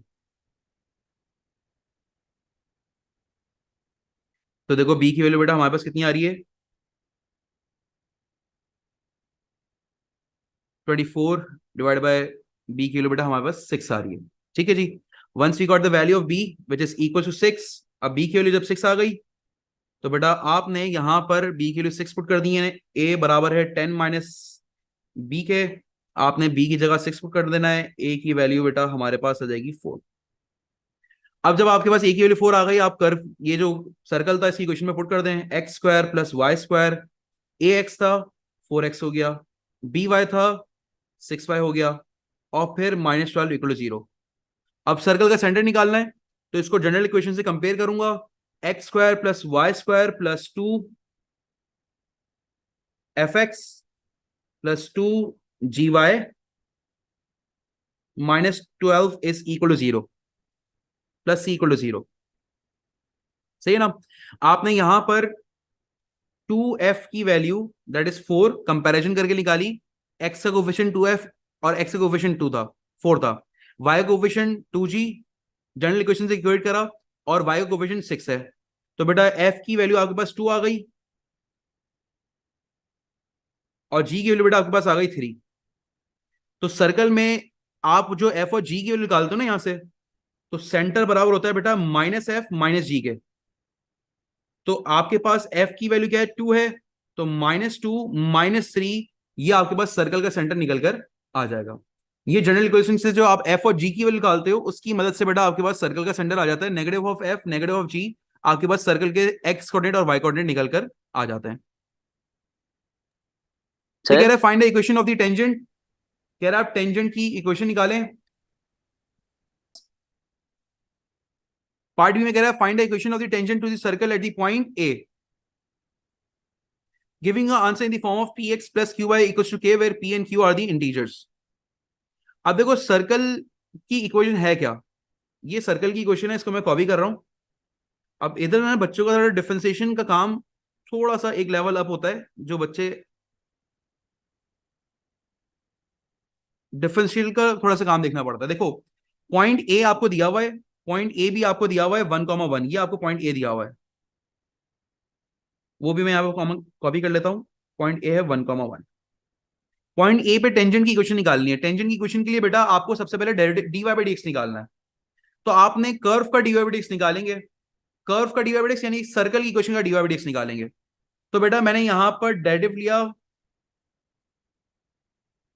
x² का डिफरेंशियल बेटा हमारे पास हो जाएगा 2x, y² का डिफरेंशियल कितना हो जाएगा, पहले पावर और कोविशन में लग रहा है, पावर में एक सब्ट्रैक्ट करा दिया, फिर y का डिफरेंशियल लेते हैं, बेस का डिफरेंशियल लेते हैं dy/dx, 4x का डिफरेंशियल 4 हो जाएगा, 6 का कोफिशिएंट था हमारे पास 6 एज इट इज रह जाएगा। y का डिफरेंशियल बेटा हमारे पास dy बाई dx यहाँ पर आ जाएगा, और 12 कांस्टेंट है, इसका डेरिवेटिव 0 हो गया। ये हो जाएगा हमारे पास 2y dy by dx plus 6 dy by dx, और 2x राइट हैंड साइड पे चला जाएगा, 4 भी राइट हैंड साइड पे चलेगा, -2x -4 हो गया।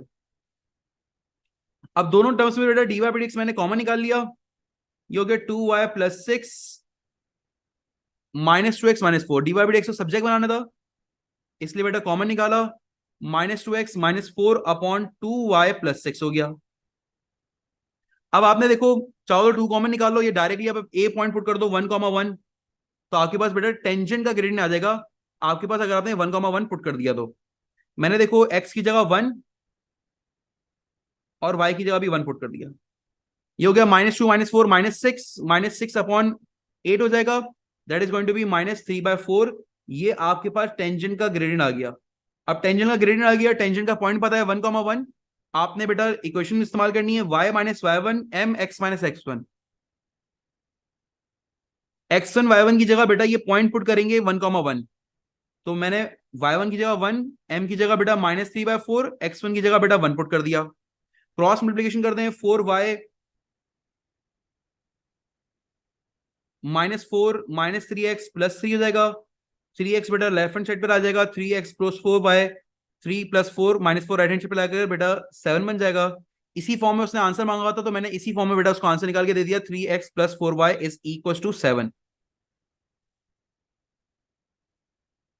इसी फॉर्म में उसने आंसर मांगा होता, where p q and a के आर दी कॉन्स्टेंट्स।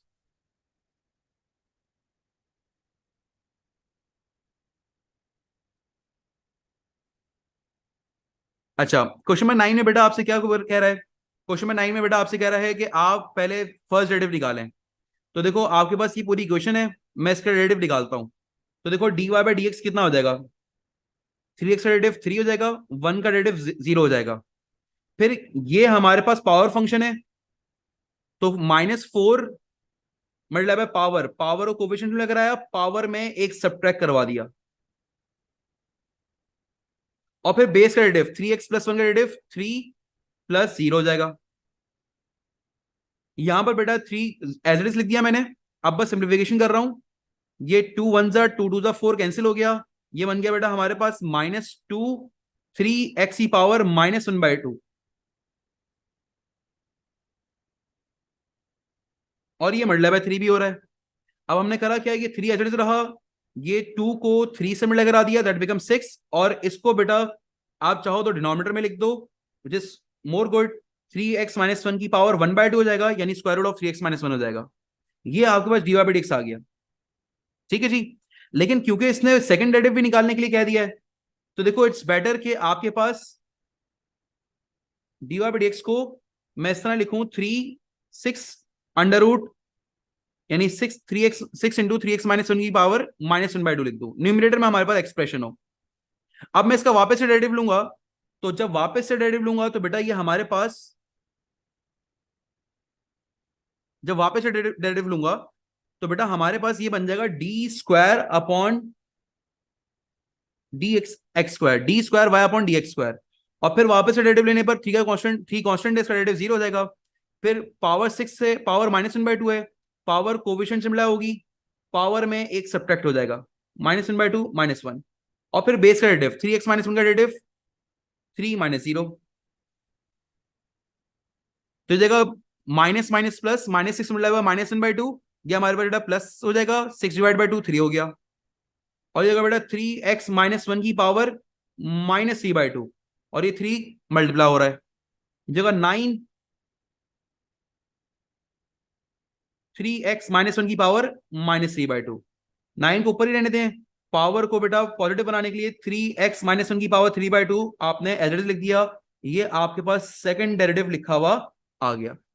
तो this is going to be your first derivative and this is going to be your second derivative, ये आपके पास सेकंड डेरिवेटिव भी आ गया यहां पर।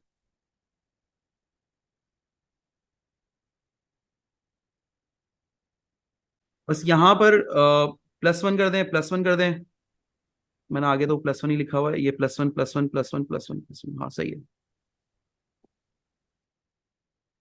वक्त कम है ना इस वजह से थोड़ा, ठीक है। अब देखो यहां पर हम लोग ने फर्स्ट डेरिवेटिव को कॉपी करा। हमने बोला भाई स्टेशनरी पॉइंट चाहिए होता है ना, तो फर्स्ट डेरिवेटिव को इक्वल टू जीरो रखना पड़ता है। तो आपके पास यहां पर, मैंने यहां पर फर्स्ट डेरिवेटिव को इक्वल टू जीरो रखा for stationary point, for stationary point. तो हो गया 3 - 6 √3x+1। आपने इसको लेफ्ट हैंड साइड पे लेकर आए, √3x+1 इधर आ गया प्लस में। अच्छा, ये 3 × 1 = 3 × 2 = 6 कैंसिल हो गया, इधर 1 बच गया। तो 2 × 3x+1 हो गया। स्क्वायरिंग बोथ साइड करी, ये हो जाएगा बेटा 4, ये हो जाएगा 3x+1। 4 - 1 2 हो जाएगा, x की वैल्यू बेटा हमारे पास आ जाएगी 2/3 आ जाएगी। अब यहां पर आपने वही काम करना है, आपने सेकंड डेरिवेटिव निकालना है। सर लेकिन सेकंड डेरिवेटिव तो आपने ऑलरेडी निकाला हुआ है, सही है ना। तो यहां पर बेटा आपके पास, अच्छा 4 - 1 ये 3 हो जाएगा, और फिर ये हो जाएगा, ज्यादा स्पीड में चल रहा हूँ, और एक्स की वैल्यू बना जाएगी। अब यहां पर बेटा आपके पास जब एक्स की वैल्यूज आ गई, आपने सेकंड डेरिवेटिव में पुट करना है, सेकंड डेरिवेटिव में पुट करना है और इसकी नेचर बतानी है।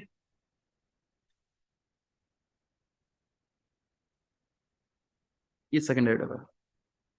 अच्छा, क्योंकि इसने सिर्फ एक्स कोऑर्डिनेट नहीं पूछा हुआ, इसने बोला फाइंड द कोऑर्डिनेट्स, तो इसका मतलब हमें वाई की वैल्यू भी निकालनी है। तो आपने ओरिजिनल कर्व की इक्वेशन में जाना है, यहां पर y = 3x+1,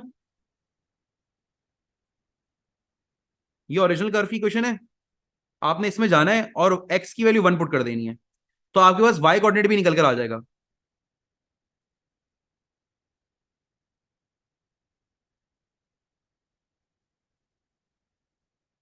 तो 3 × 1 = 3 +1 4 हो गया, और 3 × 1 = 3 4, 4 की पावर 1/2 2 हो गया, और y की वैल्यू बेटा 4 × 2 = 8 -4 हो गई। ये x और y की वैल्यू पूरी आ गई, स्टेशनरी पॉइंट आ गया 1, -4। ठीक है जी।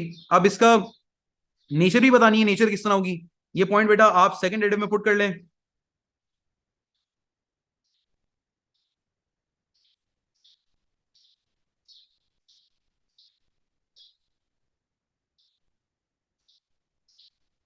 फोर बन जाएगा नीचे, और ये हमारे पास 4 की पावर 3/2 हो जाएगा 8। तो ये हमारे पास ग्रेटर देन जीरो आ रहा है सेकंड डेरिवेटिव। क्योंकि ये second derivative greater than zero आ रहा है, तो बेटा इसका मतलब ये हमारे पास ये पॉइंट क्या होगा, मिनिमम होगा। ठीक है जी। ये हमारे पास क्वेश्चन नंबर 9 भी सॉल्व हो गया।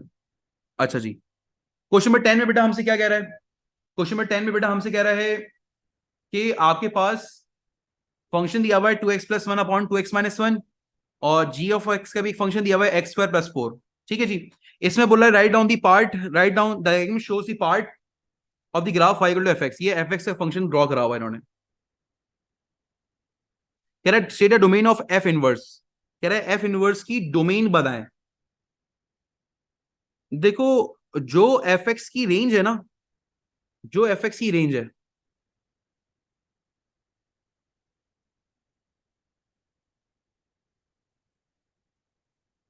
वही f इनवर्स की डोमेन होगी।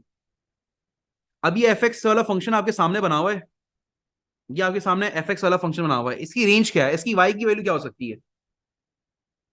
तो देखो, इसकी y की वैल्यू, यहां पर वैल्यू 1 है, इसकी y की वैल्यू 1 पर टच कर सकती है, 1 के टच भी नहीं कर सकती, 1 के साथ साथ जा सकती है। ठीक है ना। ये हमारे पास यहां पर एसिम्प्टोड है।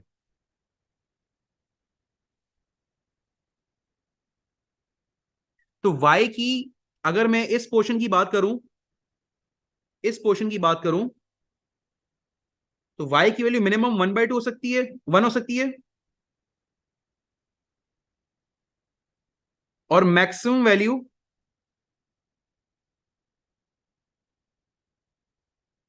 इन्फिनिटी हो सकती है। तो y इज ग्रेटर देन 1 हो गया, और इस वाले पोर्शन में हमारे पास बेटा y की वैल्यू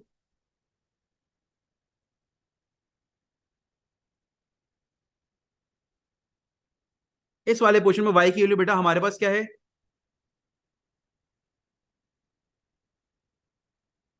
1 है, लेकिन ये मैक्सिमम वैल्यू है, y की वैल्यू लेस देन 1 हो जाएगी इस वाले पोर्शन में, सेकंड वाले पोर्शन में।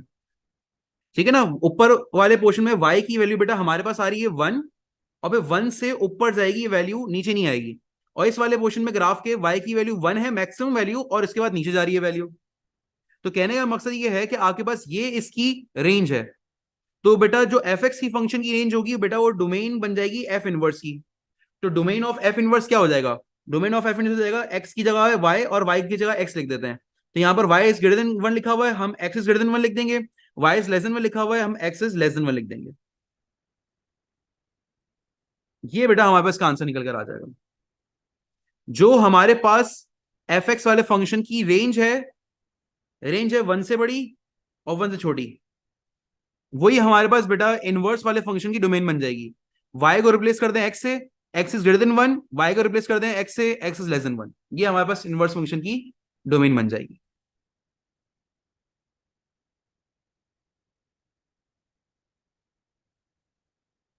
कह रहे f इनवर्स ऑफ x निकाल के दिखा दें।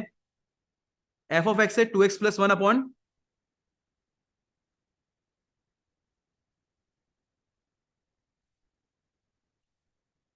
To x minus one. तो आप एफ एक्स की जगह तो आप y लिख लें सबसे पहले। तो अब y की जगह x की जगह y लिख देंगे। देखो 2y plus 1 upon 2y minus 1, जो आप ओ लेवल मैथ से करते हुए आ रहे हैं। अब आपने y को सब्जेक्ट बनाना है, क्रॉस मल्टीप्लिकेशन कर दें, x मिला बाय 2y माइनस 1, ये 2y प्लस 1 हो जाएगा। ये हो जाएगा 2xy minus x is equal to 2y plus 1। अब देखो बेटा यहां पर आपने तमाम y वाले टर्म को साथ में करा,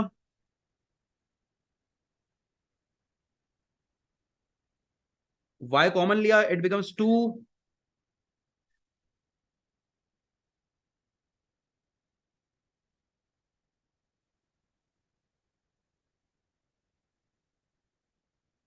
आपने 2y कॉमन लिया, ये बन गया बेटा हमारे पास x minus 1 is equal to x plus 1। तो y की वैल्यू अगर मैं निकालना चाहूंगा तो y की वैल्यू आ जाएगी x+1 अपॉन 2 टाइम्स x-1। ये जो y की वैल्यू आई है बेटा, this is called f inverse of x।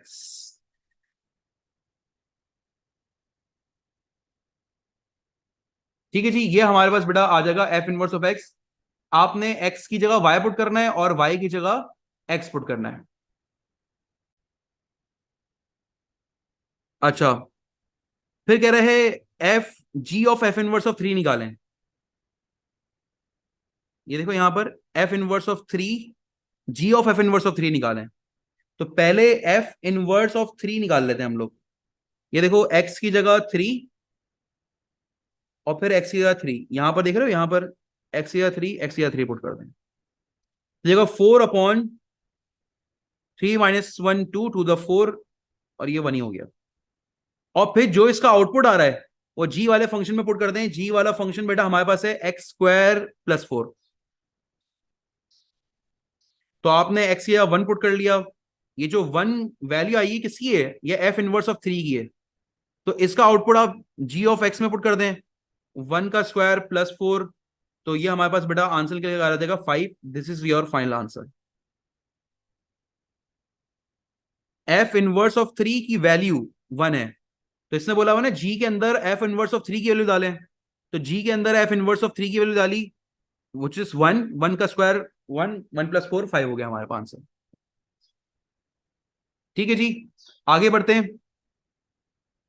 Explain why ji inverse can not be found. कह रहा है क्यों जी इनवर्स निकाल नहीं सकता। जी इनवर्स बेटा x² + 5 x² + 4 है।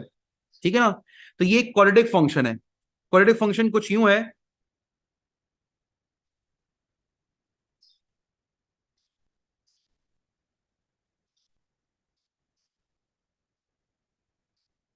तो जनरल स्ट्रक्चर बता रहे हैं, क्वाड्रेटिक फंक्शन है। पॉइंट ऐसा 4 से गुजर रखा है। क्वाड्रेटिक फंक्शन है बेटा हमारे पास, याद रखें किस हर उस फंक्शन का जो मैनी टू वन फंक्शन होता है उसका इनवर्स नहीं होता। Function is many to one. तो जो भी फंक्शन मैनी टू वन होगा उसका इनवर्स एग्जिस्ट नहीं करता। ये मैनी टू वन फंक्शन है। मैनी टू वन फंक्शन क्या क्या मतलब है कि आपके पास एक्स की वैल्यू, फॉर एग्जाम्पल यहां पर 2 है और यहां पर -2 है, तो 2 पर भी वही y की वैल्यू आ रही होगी जो -2 पर आ रही होगी। कहते हैं many to one function, many values leading to one value. तो कभी भी कोई फंक्शन आपको ऐसा दिखे जो मैनी टू वन फंक्शन है, बेटा उसका इनवर्स एग्जिस्ट नहीं करेगा। दूसरा हिंट मैं बता रहा हूं, जिस फंक्शन में आपके पास एक्स पर स्क्वायर हो, एक छोटा सा हिंट बता रहा हूं आपको, ट्रिक बता रहा हूं, जिस फंक्शन में एक्स पर स्क्वायर हो वो मैनी टू वन फंक्शन होगा। तो क्वाड्रेटिक फंक्शंस पढ़ते हुए हम लोग ये बात पढ़ते हैं कि क्वाड्रेटिक फंक्शन हमारे पास मैनी टू वन फंक्शन होता है क्योंकि many values leading to one value. याद रखें इस मैनी टू वन फंक्शन का बेटा इनवर्स एग्जिस्ट नहीं करता, ठीक है ना। अगर ये न्यू बन रहा होता तो बेटा इसका फंक्शन इनवर्स एग्जिस्ट करता, लेकिन बेटा इस फंक्शन का इनवर्स हमारे पास एग्जिस्ट नहीं करता। ठीक है जी। आगे देखो बेटा वो आपसे क्या कह रहा है, आगे देखो बेटा वो आपसे कह रहा है कि लिखा हुआ है show that 1 + 2/2x - 1 can be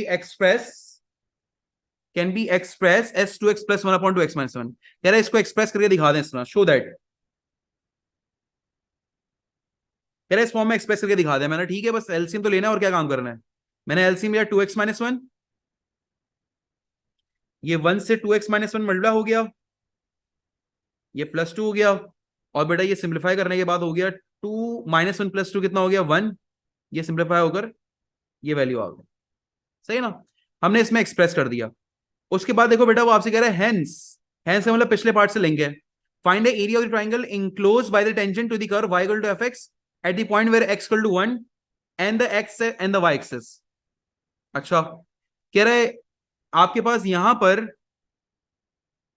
x = 1 है, यहां पर टेंजेंट बन रहा है, x = 1 कहां पर है, ये यहां पर हो जाएगा, x की वैल्यू 1 यहां पर है ना, यहां पर टेंजेंट बन रहा है। मैंने ठीक है,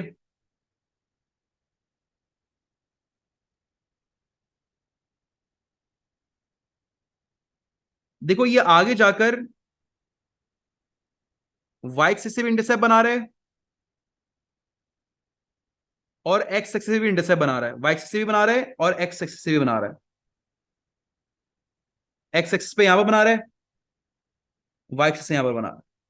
अभी मुझे एग्जैक्ट पॉइंट्स नहीं पता, ये तो मैंने अपना टेंजेंट बना दिया, बस रफली डायग्राम में बना लिया टेंजेंट। तो कह रहे हैं आपके पास x एक्सिस y एक्सिस और इस टेंजेंट के दरमियान हमारे पास बेटा एक ट्राइंगल बन रहा है, उस ट्राइंगल का आप एरिया निकाल कर बता दें। तो मैंने ठीक है, अब देखो बेटा आपके पास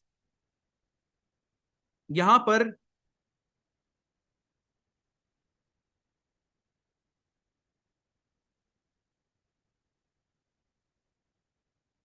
यहां पर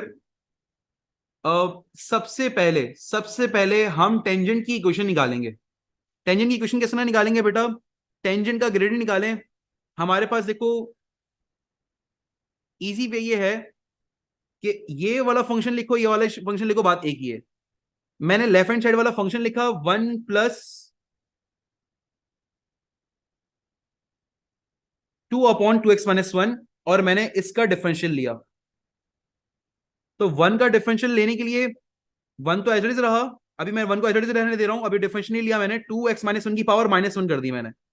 अब मैं डिफरेंशियल ले रहा हूं ताकि मेरा फंक्शन न्यूमरेटर में आ जाए। अब बेटा मैं जब यहां पर डिफरेंशियल लूंगा तो 1 का डेरिवेटिव 0 हो जाएगा, पावर को कोफिशिएंट से मिला कराओ, -1 मिला 2 -2 हो जाएगा, और फिर पावर में 1 सब्ट्रैक्ट करा दो, 2x - 1 का डेरिवेटिव 2, 1 का डेरिवेटिव 0। तो ये आपके पास बेटा ये जो वैल्यू आई है, ये बेटा फंक्शन का डिफरेंशियल, फंक्शन का डिफरेंशियल ये कहलाता है बेटा dy/dx। ये कहलाता है हमारे पास, क्या कहलाता है, dy/dx।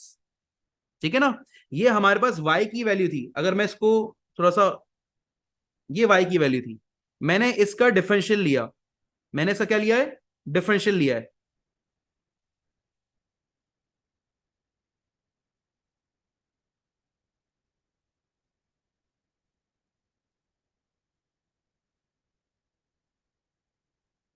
तो हमारे पास देखो dy/dx की वैल्यू क्या आ रही है, 0 टू, -4 2x - 1 की पावर -2 या -4 2x - 1 की पावर 2। अब आपने करना क्या है, आपने बेटा इसमें वो पॉइंट पुट करना है जहां पर टेंजेंट बन रहा है। टेंजेंट बन रहा है x इक्वल्स टू 1 पर, तो मैंने x की जगह 1 पुट करा। मेरे पास टेंजेंट का ग्रेडियंट यानी dy बाई dx की वैल्यू आ रही है 4 अपॉन 2 1 2 -1 -4 अपॉन 2 1 2 -1 1 हो गया, 1 का स्क्वायर 1 ही हो गया। ये -4 टेंजेंट की इक्वेशन आ रही है, टेंजेंट का ग्रेडियंट आ रहा है। अब टेंजेंट की इक्वेशन निकालने के लिए मैं कर क्या रहा हूं, मैंने बेटा y - y1 mx - x1 ये फॉर्मूला अप्लाई करना है। अब बेटा इस फॉर्मूले में आपको एक तो टेंजेंट का ग्रेडियंट चाहिए और x और y की वैल्यू चाहिए। x की वैल्यू तो 1 है, लेकिन y की वैल्यू क्या है, तो बेटा ओरिजिनल कर्व की इक्वेशन में, कर्व की इक्वेशन में x की जगह 1 पुट करो, कर्व की इक्वेशन में x की जगह 1 पुट करो। 1 + 2 अपॉन 2x + -1, यहां पर बेटा आप x की जगह 1 पुट करोगे, 2 अपॉन 2 1 2 -1, ये जगह बेटा हमारे पास y की वैल्यू 3 आ जाएगी। तो आपके पास पूरा कोऑर्डिनेट आ गया 1,3। Once you got the coordinate 1,3, तो बेटा आपके पास लाइन की इक्वेशन आ जाएगी y - y1 m x - x1, x1 की वैल्यू 1 हो गई। तो ये हो जाएगा बेटा हमारे पास टेंजेंट की इक्वेशन आ जाएगी बेटा हमारे पास, ये हो जाएगी y - 3 -4x + 4, हमारे पास जाएगा y is equal to -4x + 7। ये हमारे पास टेंजेंट की इक्वेशन आ गई। अब टेंजेंट x इंटरसेप्ट और y इंटरसेप्ट आपस में ट्राइंगल बना रहे हैं। टेंजेंट, ये टेंजेंट की इक्वेशन आई है, ये एक्स इंटरसेप्ट ये वाई इंटरसेप्ट आपस में क्या बना रहे हैं, ये आपस में ट्राइंगल बना रहे हैं। तो देखो आपके पास टेंजेंट की इक्वेशन है y is equals to -4x + 7।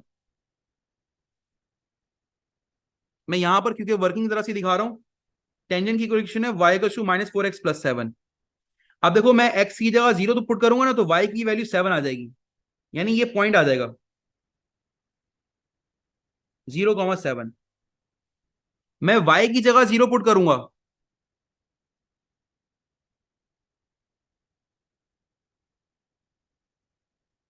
तो x की वैल्यू बेटा 7/4 आ जाएगी, यानी मेरे पास ये पॉइंट आ गया 7/4,0।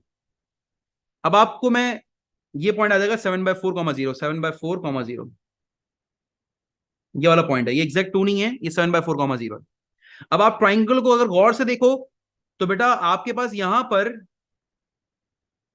ये ट्राइंगल बन रहा है, ये ट्राइंगल बन रहा है। इसकी जो हाइट होगी, इसकी जो हाइट होगी that is going to be this which is 7, इसकी जो बेस होगी दैट इज 7/4। तो अगर मैं एरिया ऑफ द ट्राइंगल निकालूंगा, तो हाफ बेस 7/4 और हाइट बेटा हमारे पास कितनी हो जाएगी, 7 हो जाएगी। तो 7 7 49, 49/8, ये हमारे पास बेटा एरिया ऑफ द ट्राइंगल आ जाएगा। ये मेरे पास बेटा एरिया ऑफ द ट्राइंगल निकल कर आ जाएगा। और हमारे पास यहां पर हम लोग लिख लेंगे एरिया की वैल्यू 49/8, ये एरिया आ रहा है 49/यूनिट स्क्वायर। ठीक है जी, ये हमारे पास पूरा इसका एरिया निकल कर आ गया। Now the last thing, question number 11 कह रहा है the function f of x is 4x की पावर 4 4 cos की power 4x plus cos square x minus k। कह रहा है गिवन दैट k की वैल्यू 3 है, फाइंड द एग्जैक्ट सॉल्यूशन। कह रहा है आप सॉल्यूशंस निकाल के दिखा दें। मैंने ठीक है, जब f x इक्वल टू 0 हो, मैंने f x या 0 लिखा, ये मेरे पास एक डिसगाइज क्वाड्रेटिक इक्वेशन बन गई। मैं इसको as a quadratic equation treat कर सकता हूं, यानी मैं इसको वो सारे ऑपरेशन ट्रीट कर सकता हूं इसके अंदर जो क्वाड्रेटिक इक्वेशन में करते हैं, जैसे मिडिल टर्म ब्रेकिंग करना। मैंने इसकी मिडिल टर्म ब्रेक करी, ये हमारे पास ट्रिग्नोमेट्रिक फंक्शन है, इसको सॉल्व करना है, एक्स की वैल्यू निकालनी है, वेरिएबल एक्स निकालना है, एक्स हमारे पास एंगल है। तो बेटा मैंने इसकी मिडिल टर्म ब्रेक करी, मिडिल टर्म ब्रेक हो जाएगी बेटा 4 cos square x minus 3 cos square x minus 3 as it is आ गया। मेरे पास मैंने 4 cos स्क्वायर एक्स कॉमन निकाला, it becomes cos square x minus 1 plus 1, minus 3 common निकाला, cos स्क्वायर एक्स प्लस 1 हो गया। अब आप देखो आपके पास cos स्क्वायर एक्स प्लस 1 और 4 कॉस स्क्वायर एक्स माइनस 3, ये दो हमारे पास इक्वेशंस बन जाएंगी सेपरेट होकर। Cos square x plus 1 is equal to 0, 4 cos square x minus 3 equal to 0। यहां से बेटा कॉस स्क्वायर एक्स की वैल्यू -1 हो जाएगी। अगर मैं स्क्वायर रूट लूंगा तो बेटा ये रूट -1 हो जाएगा, हमारे पास का आंसर नॉट पॉसिबल हो जाएगा। Answer not possible, square root of -1 answer निकल कर नहीं आएगा। ठीक है नहीं, यहां से तो एक आंसर आपका खत्म हो गया, आधा काम तो आपका यहीं से ही खत्म हो गया। अब यहां पर अगर हम देखते हैं 4 कॉस स्क्वायर एक्स, ये 3 हो गया, 4 आके डिवाइड हो जाएगा, तो बेटा आपके पास कॉस स्क्वायर एक्स की वैल्यू क्या हो गई, 3/4 हो जाएगी। स्क्वायर रूट बोथ साइड लूंगा तो cos square x cos x की वैल्यू +-√3/2 हो जाएगी। अब आपके पास दो यहां पर क्वेश्चंस बन रहे हैं, कॉस एक्स √3/2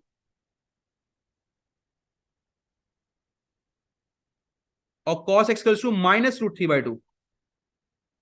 अब देखो हमारे पास एक्स की रेंज कहां से कहां तक है, 0 से लेकर पाई तक, यानी पूरा क्वेश्चन रेडियन की फॉर्म में है।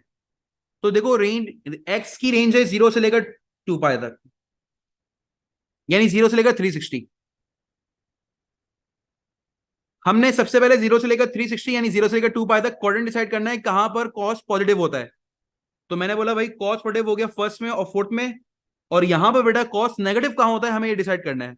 कॉस होता है सेकंड में और थर्ड में। अब सबसे पहले मैं अल्फा निकालूंगा, दोनों के लिए अल्फा तो सेम ही आएगा। सर अल्फा क्या निकल कर आएगा, अल्फा होगा cos inverse 3/2। Minus sine ignore कर देते हैं, इसलिए दोनों के लिए अल्फा सेम ही आएगा। कॉस इनवर्स 3/2 बेटा हमारे पास π/6 आ जाएगा। ठीक है ना, रेडियन में निकालें, कैलकुलेटर में रखें, कॉस इनवर्स √3/2, √3/2 तो जाएगा π/6। अब अगर मैं इधर की बात करूं तो बेटा हमारे पास एक्स बराबर हो जाएगा अल्फा के, फर्स्ट क्वाड्रेंट में अल्फा के बराबर, और फोर्थ क्वाड्रेंट में 2 पाई माइनस अल्फा के बराबर। तो एक्स की वैल्यू आएगी बेटा π/6 और 2 पाई माइनस π/6, तो हो जाएगा 6 × 12, 12 - 11 π/6 हो जाएगा ये। और यहां की बात करूं तो बेटा सेकंड क्वाड्रेंट एक्स बराबर हो जाएगा बेटा हमारे पास सेकंड क्वाड्रेंट में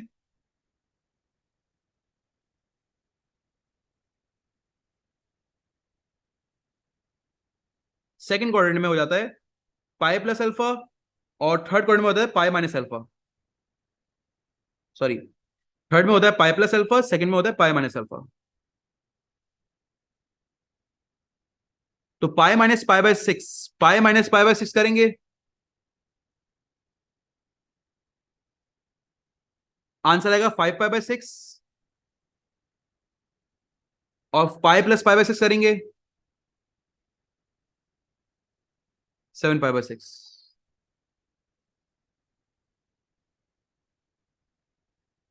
ये हमारे पास एक, एक, दो, तीन, चार आंसर आ गए, एग्जैक्ट वैल्यू के साथ आ गए हमारे पास। ठीक है जी, यहाँ पर चार आंसर आ गए। Now the last part, last question, it says use the quadratic formula to show that when k is greater than 5 the equation fx equal to 0 has no solution। अच्छा, ये हमें क्वाड्रेटिक फॉर्मूला यूज करने के लिए कह रहा है। अगर मैं इसी इक्वेशन में इसी इक्वेशन को कॉपी करूं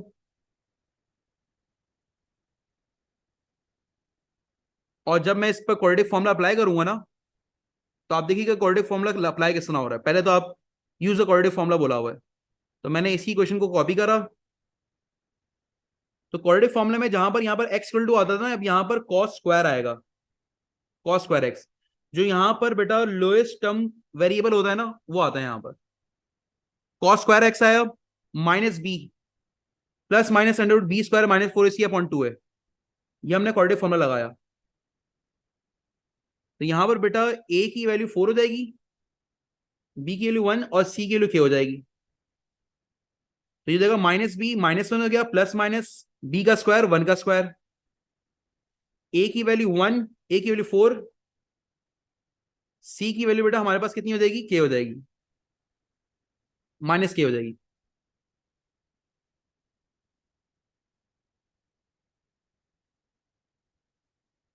अपॉन 2 है, ए की वैल्यू 4 हो गई। अब बेटा यहां पर देखो मैंने क्या लिखा, -1 प्लस माइनस 1 का स्क्वायर 1 हो गया, 4 16, 16 के 1 प्लस 16 के यहां पर हो गया, अपॉन 2 4 जा 8। अब देखो हमें प्रूफ करना है कि अगर k की वैल्यू ग्रेटर देन 5 होगी तो उसका कोई सॉल्यूशन नहीं होगा ग्रेटर देन 5 पर, यानी 5 हमारी लिमिट है। अव्वल तो आप ये बात समझ लें कि आपके पास cos स्क्वायर एक्स की दो वैल्यूज हैं, -1 प्लस माइनस, एक माइनस में है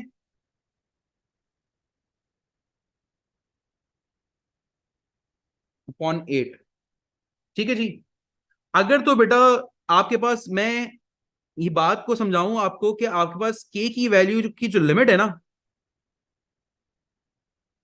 वो 5 है, 5 से ऊपर जा नहीं सकता मैं, 5 से ऊपर जाऊंगा नो सॉल्यूशन होगा। क्या होगा हमारे पास? No solution. अब एक बात को जरा आप समझें, k की वैल्यू बेटा मैं यहां पर कुछ भी रख दूं, k की वैल्यू यहां पर कुछ भी रख दूं, इस पूरे का आंसर नेगेटिव आएगा कि नहीं आएगा? इस पूरे का आंसर नेगेटिव आएगा, k की वैल्यू यहां पर कुछ भी रख दो, इस पूरे का आंसर नेगेटिव ही आएगा, क्योंकि दोनों टर्म्स नेगेटिव में है। तो cos स्क्वायर एक्स एक नेगेटिव वैल्यू हो, आप स्क्वायर रूट बोथ साइड लोगे, तो यहां से तो वैसे भी नो सॉल्यूशन है, ये हमने शो कर दिया, बस इस तरह शो करना है आपने, ये बात तो आपने पहले यहां पर शो कर दी। और यहां पर आप लिख दें for any value of x, any value of के, आप कोई भी वैल्यू के की रख दो यहां पर, ये आपके पास ब्रैकेट में जो मैंने बॉक्स में रखा हुआ है बेटा, ये हमारे पास नेगेटिव में ही आएगा। तो आपके पास cos स्क्वायर एक्स नेगेटिव में हो गया, स्क्वायर रूट बोथ साइड लोगे, आंसर नो सॉल्यूशन हो जाएगा, पहली बात। अब आते हैं इस वाले पार्ट पर, जो राइट साइड पर हमने पार्ट लिखा हुआ है, इसको जरा गौर से देखते हैं। इसको बेटा अगर हम गौर से देखें ना, तो यहां पर भी केस क्या बन रहा है, यहां पर केस बन रहा है हमारे पास, हमें राइट हैंड साइड की जो इक्वेशन लिखी हुई है इसमें शो करना है कि k की वैल्यू ग्रेटर देन 0 पर नो सॉल्यूशन है, k की वैल्यू ग्रेटर देन 0 पर। तो मैंने यहां पर लिमिट पुट करी k की वैल्यू 5, लिमिट मेरे पास ये है, सही है। मैंने यहां पर रखा cos स्क्वायर एक्स, अगर मैं k की वैल्यू 5 पुट करता हूं तो 16 5 80, 80 प्लस 1 81, और ये हो जाएगा 9, 9 अपॉन 8 हो जाएगा। तो cos स्क्वायर एक्स की वैल्यू बेटा हमारे पास आ जाएगी 9 minus 1 8, 8 upon 1, cos square x 1 आ गया। तो देखो k की वैल्यू 5 पर तो सॉल्यूशन आ जाएगा हमारे पास, k की वैल्यू 5 पर हमारे पास सॉल्यूशन आ जाएगा हमारे पास, ठीक है ना। हाँ, हाँ अगर बेटा आपके पास ये cos स्क्वायर एक्स की वैल्यू जो 1 है ये ग्रेटर देन 1 आ जाती तो आंसर नहीं आता। तो देखो यहां पर बेटा हमने k की वैल्यू में एक और वैल्यू पुट करके दिखा रहा हूं, k की वैल्यू 6। अगर आप यहां पर k की वैल्यू 6 पुट करते हो ना, -1 प्लस 16 टू 6 प्लस 1, ये देखो 16 to 6 plus 1, it become 97, under 97। अब आप देखो बेटा यहां पर